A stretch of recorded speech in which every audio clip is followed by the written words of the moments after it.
Welcome back, everyone. Today we're going to talk about Genesis 4, verse 11.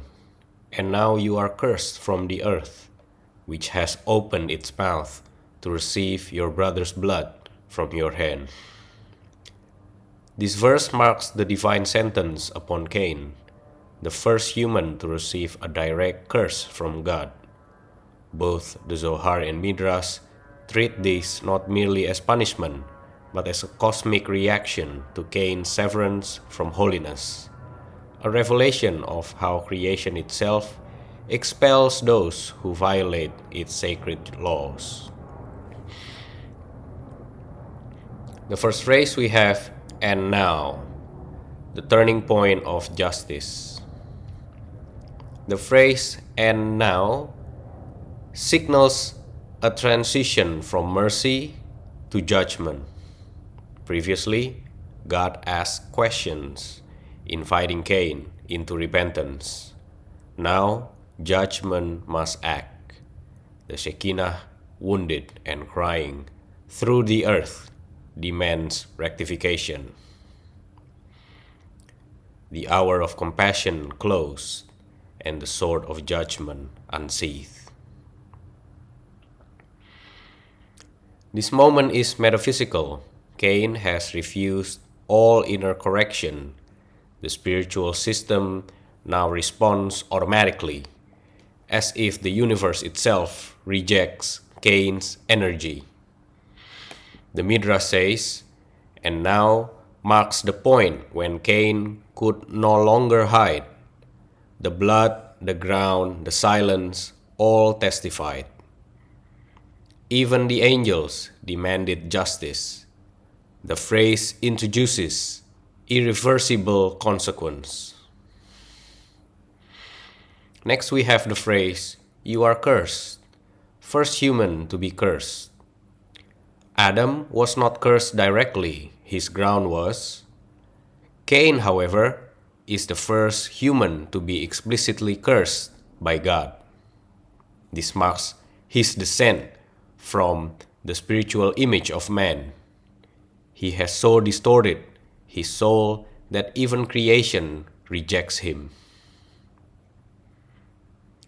The image of holiness was dimmed in him. The mark of curse now dwelled upon his forehead. In Kabbalistic terms, a curse is not just a punishment. It is a withdrawal of divine channels. Cain is now cut off from the supernal flow like a severed branch. The Midrash teaches that Cain is now estranged from both heaven and earth. Heaven rejects his prayers, and earth will no longer yield to his labor. He has become a spiritual vagabond, not just physically, but in soul. Next, we have the first phrase, from the earth, expelled by creation itself. The curse is from the earth because Cain's act defiled it. He forced the earth to swallow innocent blood. Now it spits him out. The Zohar explains that earth is feminine, an aspect of the Shekinah, and his violation is both spiritual and energetic. She opened her mouth to bring blood, but not by choice. Now she seals herself against him. The earth, once the humble receiver of seeds and blood, now rejects Cain's hands. He will till, but nothing will come forth. He has broken the covenant between man and soil. The Midrash adds that Cain's curse is double. He is cursed by God and rejected by the earth. This was not a punishment out of wrath, but justice coded into nature.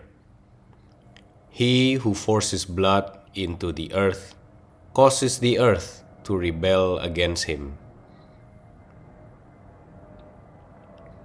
Next we have the phrase, which has opened its mouth. Earth as a living witness. The image of earth opening its mouth evokes a living, breathing creature. The ground is not passive. It participates in the human drama. In Kabbalah, earth is a lower vessel of the Shekinah, responsive to spiritual events. She opened to receive, but also to testify. Her mouth is the cry beneath creation. Cain violated not only his brother, but the sacred feminine principle of earth. This is why his curse is so deeply rooted. The very foundation of his existence has turned against him. The Midrash poetically says, the ground tried to hide Cain's crime, but now it reveals it. The opening of the earth's mouth is both testimony and protest. Earth now says, I will no longer serve you. The last phrase we have, to receive your brother's blood from your hand. The binding of blood, hand, and ground. The act of murder by hand and the blood spilled, and the earth that received it, now form an unbreakable triad of spiritual consequence. The hand becomes a tool of distortion, and the blood becomes a cry that never stops. The hand that should have offered blessing spilled blood.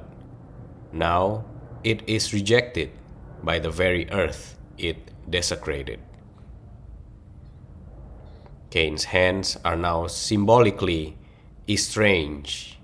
In Kabbalah, the hands correspond to Hesed and Geburah, loving kindness and judgment. Cain reversed this order using Geburah, strength, without Hesed, mercy. The Midrash says, Cain tried to cover up the blood with soil, but the earth refused to conceal it. This is why it is said the ground opened its mouth to testify rather than collaborate. To summarize, Genesis 4, verse 11 is the formal pronouncement of Cain's curse, not just as a man, but as a spiritual presence cut off from both heavenly blessing and earthly grounding. This verse reveals a mystical truth. When a person violates life, even the ground beneath them revolts. Cain is not just exiled from people, he is exiled from creation itself. The soul that sheds blood finds no home in heaven or earth until it is fully rectified. That's it for today.